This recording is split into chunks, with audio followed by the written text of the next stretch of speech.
नमस्कार साथियों, संदेश कैरियर पॉइंट में आप सभी का स्वागत है। दोस्तों, अगली कक्षा में हमने वर्णमाला टॉपिक को शुरू किया था, जिसमें उसमें कुछ चीज़ें हमने आपके बीच में रखी, जिसमें हमारा एक स्वर का जो सामान्य परिचय है, जहाँ से हमारी परीक्षा में 2-3 प्रश्न निश्चित रूप से आ जाते हैं और उसके बारे में एक सामान्य सी चर्चा हुई। अब उसके स्वर के बाद जो अगली बात आती है वो है व्यंजन की। स्वर और व्यंजन, ये दो मुख्य चीज़ें हैं। तो अगर एक तरीके से देखा जाए तो वर्ण के कितने भेद हैं? 2 भेद, स्वर और व्यंजन। तो स्वर का परिचय हमने पिछले वीडियो में आपको करा दिया था और यहाँ हम देख लें, स्वर हमारी हिंदी भाषा में स्वरों की संख्या कितनी है? 11। कहीं कहीं पिछली पुरानी किताबों में भी मिल सकता है स्वरों की संख्या 13 थी, लेकिन बाद में उसका संशोधन करके, सुधार करके इनकी संख्या 11 बता दी गई है। लेकिन अगर इस पर एक प्रश्न दूसरे तरीके से आता है, अगर ये पूछा जाए कि अयोगवाह सहित स्वरों की संख्या कितनी है, तब हो जाएगा 13। लेकिन ऐसे कुछ नहीं, सामान्य रूप से आपसे पूछता है स्वरों की संख्या कितनी है, तो आप बताइए स्वरों की संख्या 11 है और 11 आपके सामने लिखे हुए हैं। अच्छा, दूसरा चीज़ है, स्वरों के बदले हुए रूप को क्या कहते हैं? मात्रा कहते हैं। जिसमें आप देख रहे हैं कि अस्वर है, इसकी कोई मात्रा नहीं है, क्योंकि अस्वर को पहले ही व्यंजनों में मिला दिया गया है।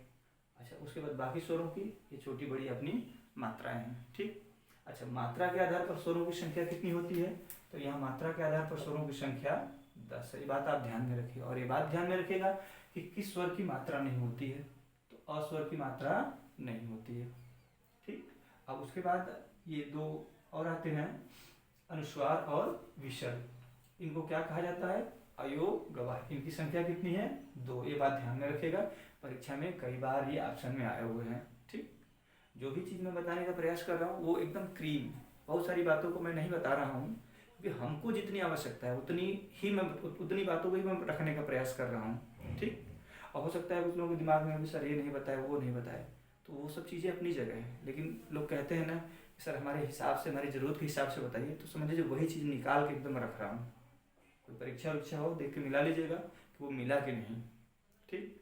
तो अब स्वर के परिचय के बाद हम देखेंगे व्यंजन। व्यंजन किसे कहते हैं? वे वर्ण जो स्वरों की सहायता से बोले जाते हैं उसे हम व्यंजन कहते हैं। और हिंदी भाषा में व्यंजनों की संख्या कितनी है? वो 33 है। अब हम जो किताबों में लिखा हुआ देखते हैं 33 के आगे भी चलते हैं, 36 तक, क से लेकर ज्ञ तक होते हैं। लेकिन नहीं, परीक्षा में जो वो प्रश्न पूछता है स्वरों की संख्या कितनी है, तो और व्यंजनों की संख्या कितनी है, वो 33 है। ठीक। जब कोई आपसे पूछे व्यंजनों की संख्या कितनी है, तो 33। आप जो प्रारंभिक कक्षाओं की पढ़ाई हुई है, जो हम लोग पढ़ के आए हैं, सो वो वाला हमें नहीं बताना है। ठीक है। तो यह एक कंपटीशन में हम लोग देख रहे हैं, तो आप 33 बताइएगा। 33 कैसे हैं, अब इसको इसके बारे में परिचय करा रहे हैं। तो ये जो व्यंजन है, व्यंजनों को 3 श्रेणियों में बांटा गया। तो इसकी जो पहली श्रेणी बनी तो वो स्पर्श व्यंजन,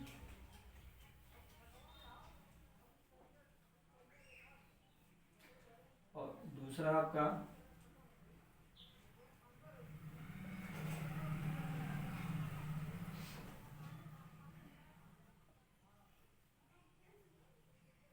तीसरा ऊष्म। ये 33 व्यंजन को 3 श्रेणियों में बांट दिया गया। जो स्पर्श व्यंजन है उसमें क्या क्या आते हैं? क से लेकर म तक। ठीक। ये 25 वर्ण इसमें आते हैं। किसमें? स्पर्श व्यंजन। ये जो स्पर्श व्यंजन है इसको वर्गीय व्यंजन भी कहा जाता है। बहुत महत्वपूर्ण बात है ये बात ध्यान में रखिएगा, परीक्षा में पूछा जाता है। ठीक। तो हम लोगों को तो स्पर्श व्यंजन की जानकारी है, कहीं कहीं इसकी भी जानकारी है, लेकिन बहुत लोगों को है, बहुत से लोगों को नहीं है। तो आप इसको ध्यान में रख लीजिएगा कि स्पर्श व्यंजन को ही वर्गीय व्यंजन कहा जाता है। क्यों इसको वर्गीय व्यंजन कहा जाता है? क्योंकि जो स्पर्श व्यंजन क से लेकर म तक के 25 लिखे जाते हैं, इनकी लिखने की स्थिति जो होती है वो वर्गाकार स्थिति बन जाती है, इसीलिए इसका नाम वर्गीय व्यंजन रखा जाता है। आप यूँ देख लीजिएगा, इसको लिख के एक बार मैं दिखा दे रहा हूँ। क, ख, ग, घ, अंग, च, छ, ज, झ, ञ, ट, ठ, ड, ढ, अड़, त, थ, द, ध, न, प, फ, ब, भ, कवर, चवर, टवर, तवर, पवर। प्रथम वर्ग, द्वितीय वर्ग, तृतीय है, चतुर्थ है, पंचम है, 5 वर्ग है। ये वर्गीय व्यंजन है और प्रत्येक वर्ग में 5 वर्ण है और इनका स्थान भी, ये वर्ग का प्रथम है, ये द्वितीय है, ये तृतीय है, चतुर्थ है, ये पंचम है। 5 वर्ग हैं, पांचों वर्गों में क्या है, 5-5 वर्ण है। ठीक है, इनका स्थान क्रम निर्धारित है, ये इधर से उधर नहीं होंगे। कहीं आप ये चाहेंगे कि क के बाद हम ग लिख ले या घ लिख ले, तो ऐसा संभव नहीं है। ठीक, तो ये देखिए, अगर इधर से आप लाइन खींचेंगे, इधर से आएंगे, इधर से आएंगे, चारों तरफ से वर्गाकार जैसे आकृति बन जाती है। तो जिससे ये पंक्ति शुरू हो जाती है, उसीलिए उसका नाम उससे पता कि क वर्ग, च वर्ग, ट वर्ग, त वर्ग, प वर्ग। 5 वर्ग हैं, ये वर्गीय व्यंजन। ये स्पर्श व्यंजन क्या हो गए, वर्गीय हो गए। ठीक, इनकी संख्या कितनी है, 25। इस बात को आप ध्यान में रखिएगा। आगे चलते हैं इसके बाद अंतस्थ व्यंजन की तरफ। तो ये जो अंतस्थ व्यंजन है, इनको आप देख लीजिएगा। अंतस्थ व्यंजन की संख्या कितनी है, 4। तो इसमें कौन कौन आते हैं, य, र, ल, व। इनकी संख्या आपकी हो गई 4। इसमें खास बात ध्यान रखने की है, परीक्षा में अक्सर पूछा जाता है। इसमें से य और व को क्या कहा जाता है, अर्धस्वर। अर्धस्वर कहा जाता है। अच्छा, इस पर 2 स्थिति आती है। प्रश्न कैसे इसमें पूछे गए हैं और कैसे पूछे जाने की स्थिति बनती है, तो आप देखिए कि प्रश्न जैसे ऐसे A, B, C, D। अब प्रश्न पूछा इनमें से कौन अर्धस्वर है।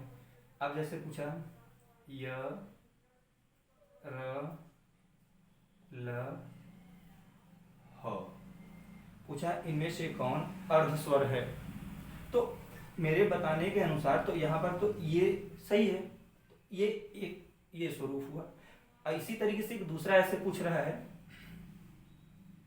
कि य, र, ल, व। ऑप्शन ए, बी, स, श, श, ह। ऑप्शन सी, छ, त्र, ज्ञ, स्र। ऑप्शन डी, क, ख, ग, घ, अंग। ठीक, इसको हम हटा देते हैं। अब ये 4 ऑप्शन हो गए। ये पहले प्रश्न का स्वरूप था, ये दूसरे प्रश्न का स्वरूप है। और हमने यहाँ बताया अंतस्थ वर्ण कितने होते हैं, 4। चारों में य व को क्या कहा जाता है, अर्धस्वर। ठीक, लेकिन यह व अर्धस्वर जो बनी है स्थिति, ये वर्तमान में बनी है। लेकिन जो शुरुआत में बहुत पहले की स्थिति रही, उसमें इन चारों को ही अर्धस्वर माना गया था। लेकिन अब वर्तमान में स्थिति क्या है, इन 4 में से केवल य व को ही अर्धस्वर माना गया है। मान लो अगर पिछले हिसाब से प्रश्न पूछ दे कि इन चारों में से य, र, ल, व, श, श, ह, छ, त्र, ज्ञ, स्र, क, ख, ग, घ, तो इन चारों ऑप्शन में से पूछ दे कि अर्धस्वर कौन सा विकल्प होगा, तो वहां विकल्प आपका ये सही होगा। अगर ऐसे न पूछकर वर्तमान परिप्रेक्ष्य में इस तरीके से बना दे, तब अब कुछ लोग पुराने के हिसाब से तो कहेंगे सर य, र, ल ये तीनों अर्धस्वर हैं पुराने के हिसाब से, तो पुराने के हिसाब से तो तीनों होंगे, लेकिन ये नए के हिसाब से पूछ रहा है। अगर इस तरह से पूछ रहा है तो हमने नए के हिसाब से तो ये बात बताई है, तो इस हिसाब से ये वाला ऑप्शन सही होगा। तो 2 स्थिति से प्रश्न पूछे जा रहे हैं। शुरू में इन अंतस्थ वर्ण को, इन चारों को अर्धस्वर माना गया, लेकिन बाद में चलकर इसमें संशोधन किया गया, यह वह को माना गया। तो इस स्टैंडर्ड में प्रश्न ऐसे पूछा जाएगा तो ये वाला जवाब ये होगा, इस तरीके से पूछा जाएगा तो ये। और ये परीक्षा में दोनों तरह से प्रश्न पूछे गए हैं। ठीक है, मैं उदाहरण उसी तरह का देने का प्रयास करूंगा कि जो जिस पैटर्न से आज प्रश्न परीक्षा में पूछे जा रहे हैं। ठीक, मेरा ये पूरा प्रयास होगा कि इधर उधर ना एकदम सीधे आपको परीक्षा की दृष्टि से लेके चला जाए। तो ये बात ध्यान में रखेगा, यह वो वर्तमान में अर्धस्वर है और शुरू में ऐसे था, तो ये भी सही है, ये भी सही है। अगर वर्तमान के हिसाब से पूछेगा तो ये आप ध्यान दीजिएगा, और पहले का पूछेगा तो इस हिसाब से आपको ऐसे पूछ सकता है। ठीक, कुछ हो सकता है और उलट फेर करके वो पूछे तो आपको पूरी बात जानकारी रहेगी, तो आप जैसे पूछेगा वैसे आप जवाब दे लेंगे। ठीक, अच्छा, इसके आगे हम चलते हैं। तो ऊष्म व्यंजन, तो ऊष्म व्यंजनों की जो संख्या है वो 4 है। उसमें आपका क्या है, श, श, श, ह। ये ऊष्म व्यंजन आपके कितने हो गए, 4। अब जो व्यंजन की 3 श्रेणियां हैं मूल व्यंजन की, ये क्या है, ये 33 क्या है, ये आपके मूल व्यंजन है। ठीक, ध्यान में रखिए, जब भी पूछे व्यंजन कितने हैं, आप प्राइमरी स्कूल में आप देखते हैं लिखा रहता है क से ज्ञ तक व्यंजन, तो व्यंजन कितने हैं वहाँ तो बच्चा देख के 6 बताएगा, अरे 36 कह देगा।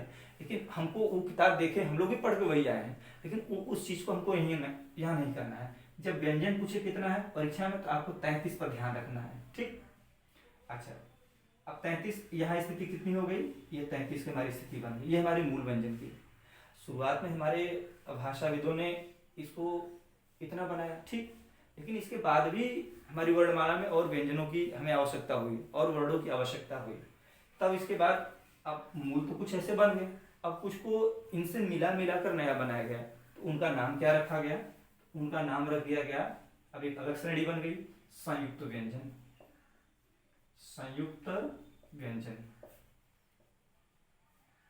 जैसे हम लोग घर गृहस्थी में रहते हैं तो कोई चीज़ घट जाती है तो उसी में मिला उला कर उसको हम लोग बढ़ा लेते हैं, तो सेम वही प्रक्रिया यहाँ पर भी हमारे भाषाविदों ने किया।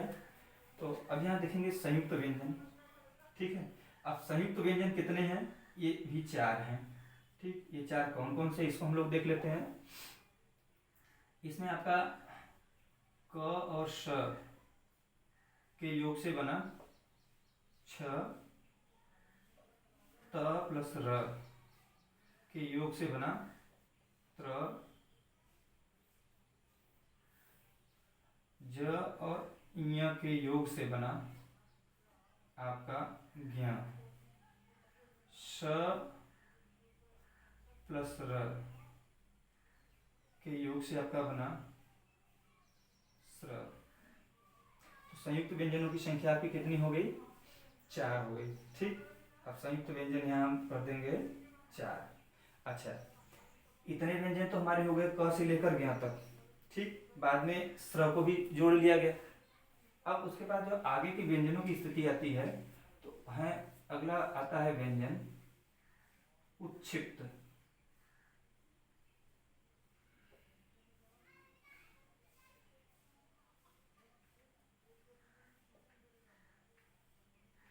या द्विगुण। उच्छिप्त या द्विगुण में आप देखिए ये इनकी संख्या कितनी है, 2।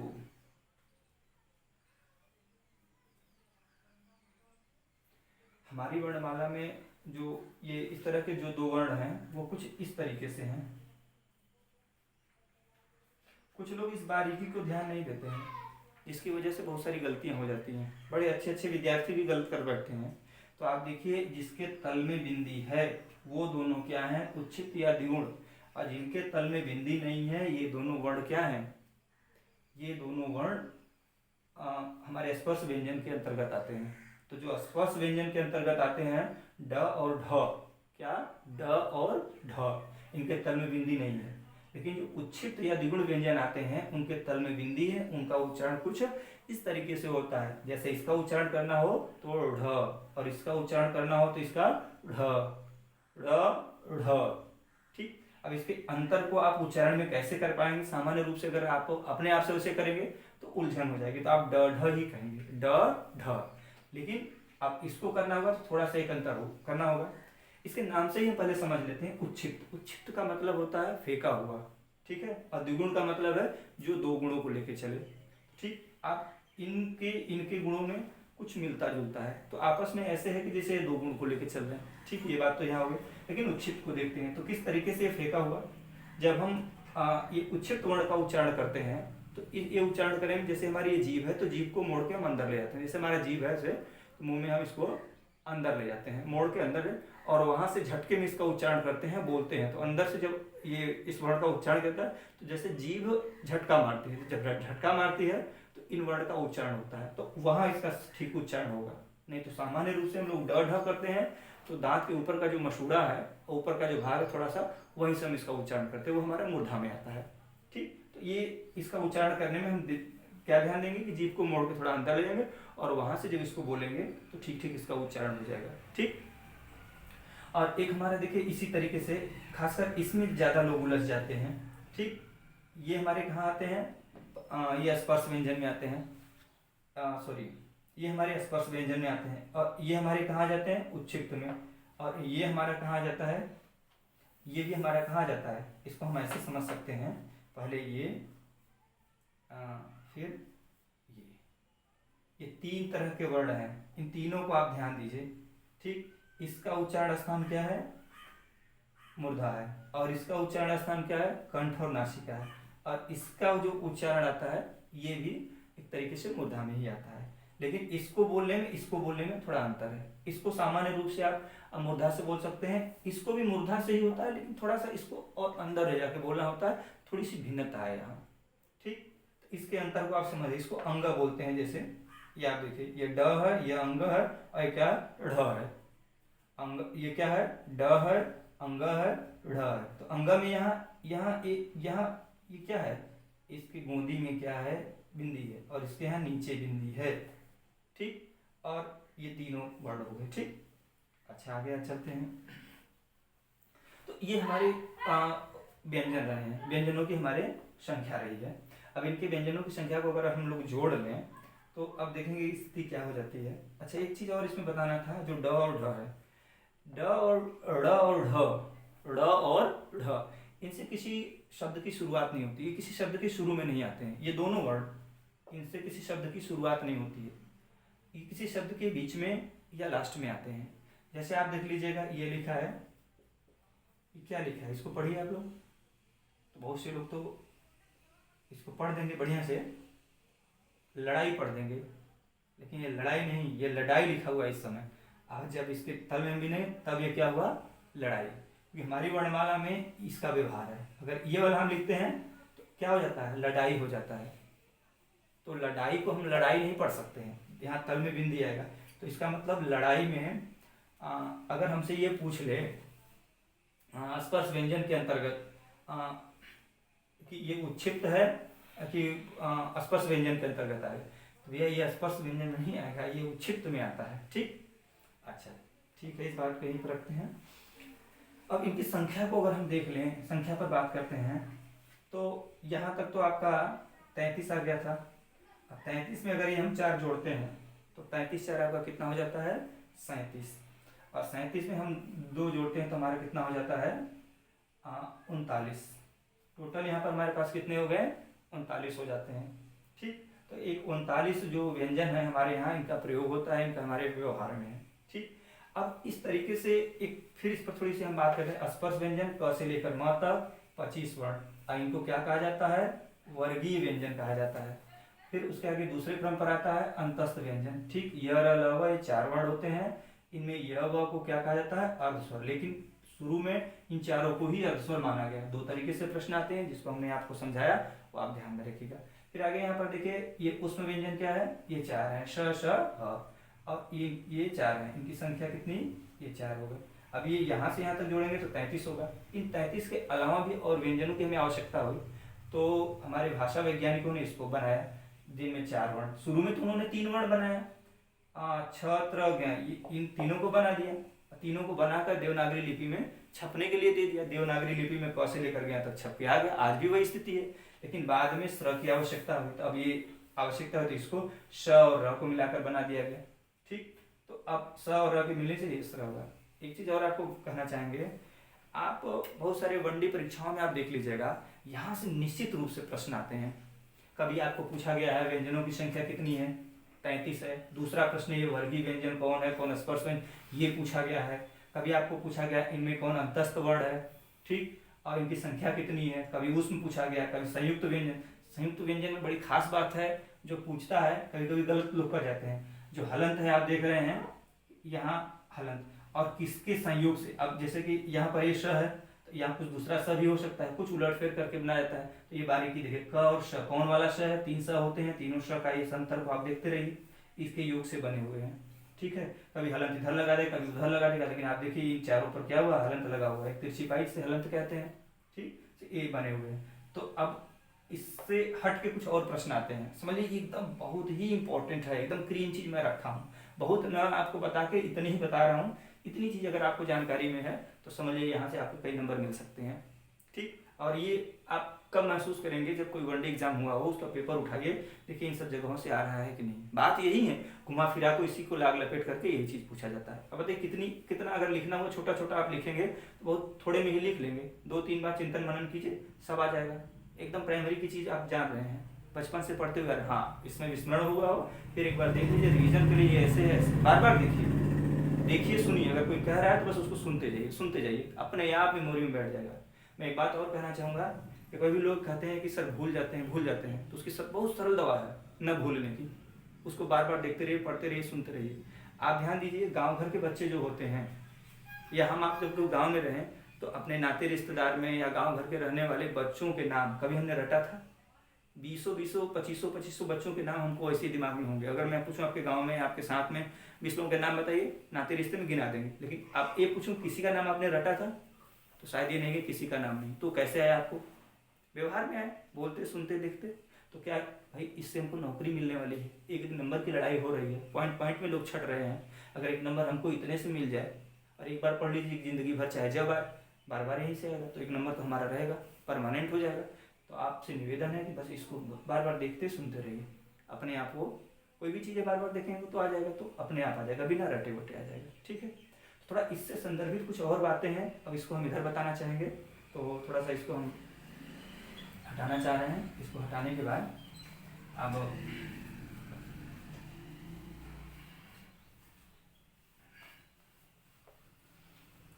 इससे संदर्भित कुछ चीज़ें ऐसे हैं, जैसे प्रश्न होता है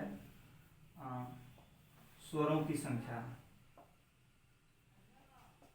अब प्रश्न यह हुआ स्वरों की संख्या, एक प्रश्न आपका ये। अब दूसरा क्या है? कुल स्वरों की संख्या, कुल स्वरों की संख्या। तो जब यहाँ कुल स्वरों की संख्या जब कहता है, तब ये ध्यान रखिएगा जो हमारे दो अयोगवा हैं उनको भी लेके वो जानना चाहता है। और ये बहुत विवादित प्रश्न इस पर खड़ा किया है, कई बार किताबों में आयोग कभी कभी गलत आंसर जारी कर देता है। लेकिन समस्या हम शिक्षकों और छात्रों को खड़ी हो जाती है कि आयोग जो कर देता है हम लोग उसको मान लेते हैं। लेकिन जो उसका एक मानक है, जो ठीक ठाक है, जो उस बात हुई है, जो विद्वानों ने अपना मत और राय रखा है, उसके अकॉर्डिंग तो मेरी जो समझ है उसमें स्वरों की संख्या सामान्य रूप से 11 है। अगर कुल स्वर की बात करता है तब यहाँ पर हम कितना कर देंगे? 13। क्यों 13 कर रहे हैं? जब कुल की बात कर रहा है तो कुल में तो बच्चा कुचा क्या है, जो हमारे दो अयोगवा हैं उनमें से तो कोई बात आती है, उसको हम यहाँ लेके चल रहे हैं। ठीक, तो आप ये ध्यान में रखिए। तीसरी बात आती है कि व्यंजनों की संख्या। तो व्यंजनों की संख्या कितनी है? अब सामान्य रूप से तो आप 33। ठीक, अब यहाँ पर अगर बात आती है कुल व्यंजनों की संख्या, कुल व्यंजनों की संख्या, तो कुल व्यंजनों की संख्या कितनी होगी? इसको अगर हम समझेंगे तो कुल व्यंजन संख्या तो आपका आ जा रहा है, कुल व्यंजनों की संख्या अब आपकी यहाँ पर 33 और 41, कुल व्यंजनों की संख्या आपकी कितनी आ जाएगी? 41। अब कैसे 41 हुआ, थोड़ी इस पर हम बात कर लेते हैं। अब आप देख लीजिए 33 आपके मूल व्यंजन है। ठीक, अब 33 के बाद जो 4 हैं वो संयुक्त हैं। अभी हमने आपको बताया था 4 संयुक्त हैं।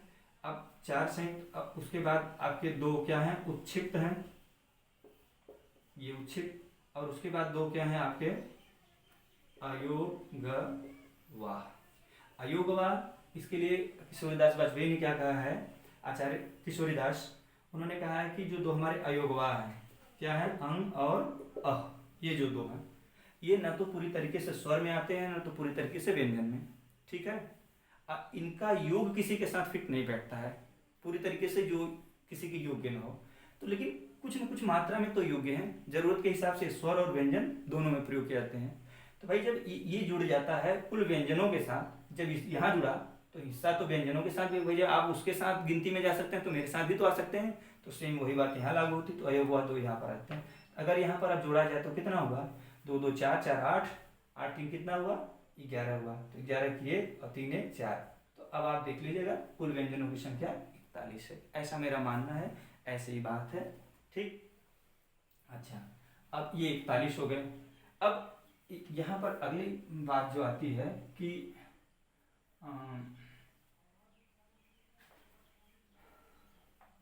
एक प्रश्न आता है यहाँ पर मूल वर्णों की संख्या, मूल वर्णों की संख्या। तो वर्ण में देखिए अब स्वर और व्यंजन दोनों बात आ गई, ठीक। तो मूल वर्णों की संख्या कितनी हो जाती है? 44 हो जाती है। अब ये 44 कैसे हुआ इस बात का आप देखिए, 11 स्वर है, 33 व्यंजन है। अब इनको हम जोड़ेंगे तो 44 होगा कि नहीं भाई? अभी जो हम लोग साफ साफ ये 11 स्वर और 33 व्यंजन, इन दोनों में यहाँ मिलावट नहीं है, वो मूल पूछ रहा है कि मूल वर्ण, तो मूलतः 11 स्वर है और ये 33 क्या है?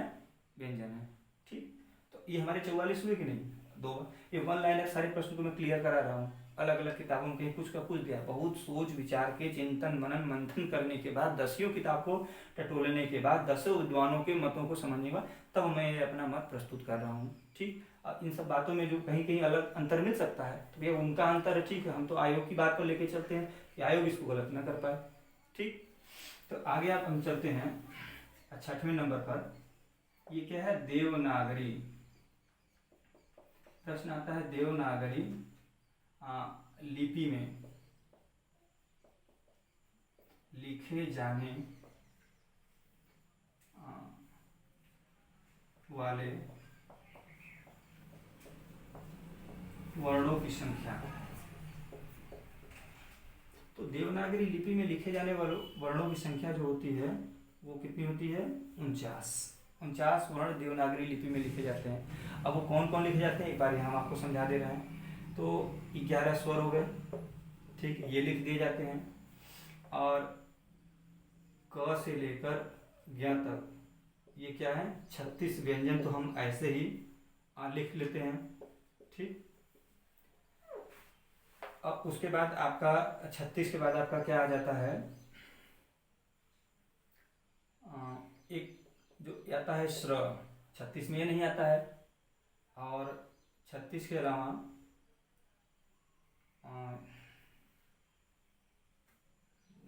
सॉरी एक मिनट, इस बात को आपके 11 स्वर हैं, 2 अयोगवाह हैं और 36 ये हैं। तो अब यहाँ हम देखेंगे तो 3 6 कितना हुआ? 9 1 4 11 स्वर हैं, 2 अयोगवाह हैं और जो 36 व्यंजन क से लेकर ज्ञ तक लिखते हैं ये हमारी देवनागरी लिपि में लिखे जाते हैं 49 वर्ण। अब देवनागरी लिपि में प्रयोग होने वाले वर्णों की संख्या, अगर 7वां प्रश्न करें तो ये परीक्षा में वनडे एग्जाम में कई बार पूछा जा चुका है। अगर जो लोग पुराने पेपर को देखते होंगे वो समझेंगे कि नहीं जो बात कही जा रही है कई बार प्रश्न आए हुए हैं। तो एक कह सकते हैं कि हिंदी भाषा में, ठीक है, 20 बार ये पूछा जा चुका है कई एग्जाम में। हिंदी भाषा में प्रयोग होने वाले वर्णों की संख्या। तो हिंदी भाषा में प्रयोग होने वाले जो वर्णों की संख्या है वो आपका 52 है, ठीक है। ये आप ध्यान रखिएगा, हिंदी भाषा में कितने वर्णों का प्रयोग होता है? 52 का होता है। यहाँ आपने लिखा देवनागरी लिपि में लिखे कितने जाते हैं? 49 लिखे जाते हैं, ठीक। इसी 52 में से 49 का स्थिति आप देखिए, 49 में अब क्या क्या जोड़ दिया गया? एक तो ये स्वर जोड़ दिया गया और ये जिसके तल में बिंदी है, एक के तल में बिंदी है, इन तीनों को हम जोड़ देते हैं तो हमारा कितना होता है? 52 हो जाता है।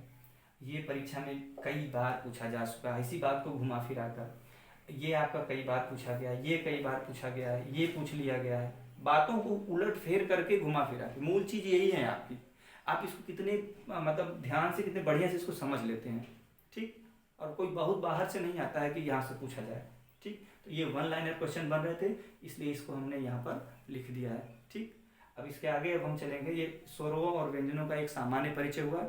अब इसके बाद अब अगले वीडियो में हम अब ये जो स्वर और व्यंजन है इनके उच्चारण स्थान पर बात करेंगे, ठीक। और इनके उच्चारण स्थान पर वो वर्णमाला उसमें मतलब जितना उससे रिलेटेड मैटर है सारा कंप्लीट हो जाएगा, ठीक है। मित्रों ये मैं बहुत मतलब ये जो वीडियो बना है इसमें मैं प्रयास करता हूँ कि थोड़े में ही क्रीम चीज़ें, बढ़िया चीज़ें आ जाएँ। इसके अलावा बहुत की इधर उधर की बातें हैं लेकिन हम उसमें नहीं रख रहे हैं। बहुत से लोगों को लगता होगा कि सर तो बस इतनी बात बता रहे हैं, तो परीक्षा के लिए क्या उपयोगी है वो चीज़ मैं रख रहा हूँ, बाकी बातों को छोड़ दे रहा हूँ। जैसे दूध पकाया जाता है तो मलाई उतार ली जाती है, तो बस वो चीज़ आपके बीच में रख रहा हूँ, ठीक है साथियों। और थोड़ा सा अब यहीं पर इस चैप्टर को अब हम आज की कक्षा के लिए इतना ही हम विराम चाहेंगे। अब अगली जो हमारी कक्षा होगी वो होगा, यहाँ पर मैं आपको बता दे रहा हूँ, ये होगा वर्णों का उच्चारण। तो ये वर्ण का उच्चारण, ठीक, यही हमारा होगा। और ये इससे भी कहीं ज़्यादा महत्वपूर्ण ये टॉपिक है यहाँ से, और कोई वन डे एग्जाम निकले तो यहाँ से प्रश्न पूछता है। ठीक है, तो साथियों आज के लिए इतना ही। अब अगली कक्षा में मिलेंगे हम और वहाँ इसके वर्णों के उच्चारण स्थान पर बात करेंगे। आज के लिए इतना ही, धन्यवाद।